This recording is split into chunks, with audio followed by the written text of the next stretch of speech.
हम हिंदू मुसलमान नहीं करते हैं।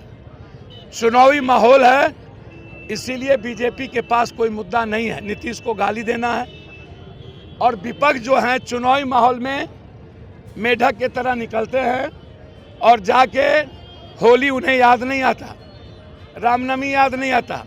चुनाव के लिए वो कभी सीमांचल में जाते हैं। आज तक जब से लालू जी और उनके परिवार सीएम बने, कभी भी वो सीमांचल में जाके रोजा नहीं दिया।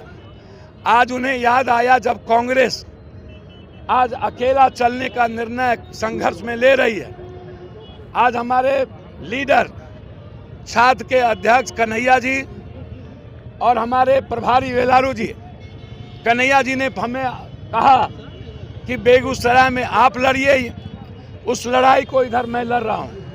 जब संघर्ष के लिए कांग्रेस निकली है तो विपक्ष के पेट में दर्द हो गया। जब एनआरसी में गायब, जब आप वक्फ में गायब, तलाक में गायब, तो आप ये रोजा दे करके आप मुसलमान या अंबेडकर या एसटी एससी के मुद्दों को, आरक्षण के मुद्दों को भटकाते हैं। कांग्रेस ने ओबीसी और एसटी को 43% आरक्षण तेलंगाना में दे दिया। कहा एसटी को हम देंगे, ओबीसी को देंगे, ऊंची जात को 10%। ये हिम्मत कांग्रेस को है। बेगूसराय बनाने की हिम्मत कांग्रेस को थी, कृष्ण बाबू को थी, राजकवि दिनकर की सोच थी। इसीलिए होली पर, रामनवमी पर, दीपावली पर, ईद पर, बकरीद पर, रमजान पर, बुध पर कोई राजनीति नहीं होनी चाहिए। और इसीलिए बीजेपी हमेशा नफरत की राजनीति करता हूं। मेरा आग्रह है विकास की राजनीति कीजिए, जाति और संविधान, जाति जनगणना और आरक्षण के दुश्मन मत बनिए। अकेला संघर्ष करेंगे, बड़े भाई की भूमिका होगी, गठबंधन के साथ लड़ेंगे, नेतृत्व कांग्रेस करेगा। सभी लोग लड़ाई लड़ रहे हैं, सबकी भूमिका है। कन्हैया जी और प्रभारी को एक जिम्मेदारी दी गई है, वो कांग्रेस के संघर्ष के साथ खड़े हैं। हम बेगूसराय में हैं, हर आदमी की भूमिका है। मेरी लड़ाई किसान को लेके है, कन्हैया जी की लड़ाई रोजगार को लेकर। उनको शोभा नहीं देती, साथ रहे हैं। जो सम्मान अपने पिता के लिए है वही सम्मान नीतीश कुमार के लिए रखें। ये श्री बाबू का देन है, राजकवि दिनकर की सोच का देन है, ये वामपंथी संघर्ष का देन है कि आज भी बेगूसराय जिंदा है। गिरिराज जी, आपने एक ईंटा नहीं लगाया, उल्टे मिथिला, कोसी, सीमांचल अंग और बेगूसराय की धरती को वीरान करने की कोशिश की। आप निर्लजता की सीमा पार कर गए।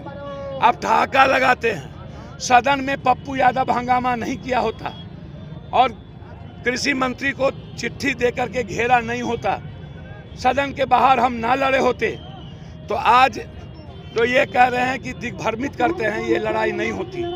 आज मैं बेगूसराय के सभी नेताओं, मुखिया जी, सबको धन्यवाद देता हूं कि ये सांकेतिक संदेश है। चाहे ये लड़ाई अभी हमने बातचीत की है माइंस मिनिस्टर से, रेवेन्यू मिनिस्टर से, चाहे ये लड़ाई हमारे किसान के 700 एकड़ जमीन को जबरदस्ती उसका जमाबंदी कैंसिल कर दिया एडीएम। जब तक पप्पू यादव जिंदा है किसान पर जुल्म नहीं होगा। हम मरना पसंद करेंगे, बेगूसराय से अनुसंधान केंद्र नहीं जाने देंगे। हमारा एक एक वर्कर गोली खाएगा, लेकिन यहाँ के साथ किसानों के साथ सौतेलेपन का व्यवहार नहीं होगा। ये पूरा लेटर, इसलिए प्रदेश के नेता भी और हम लोग आज ये संदेश दिए हैं भारत सरकार को, जरूरत पड़ेगी।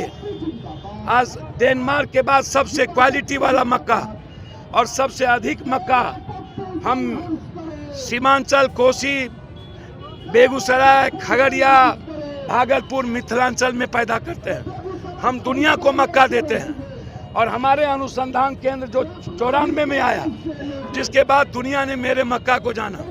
यदि इसको कोई छीनने का मेरा हक लेगा तो हम आर पार की लड़ाई लड़ेंगे। हम आपको ये बात बता देते हैं, इसीलिए बेगूसराय की धरती पर हम आए थे, इसीलिए हम बेगूसराय की धरती पर आए थे। ये उत्तर बिहार के हक और अधिकार की लड़ाई है। यदि ये ऑर्डर नहीं निकाला तो रामनवमी के बाद हम पूरा मिथिला कोसी सीमांचल ईद और रामनवमी के बाद इसको बंद करेंगे। हम रामनवमी की भी, ईद की भी और साथ साथ बिहार दिवस की भी पुनः एक बार अपने संविधान बचाने का संकल्प लेते हैं। अपने गीता, रामायण, बाइबिल, बुद्ध के रास्ते चलकर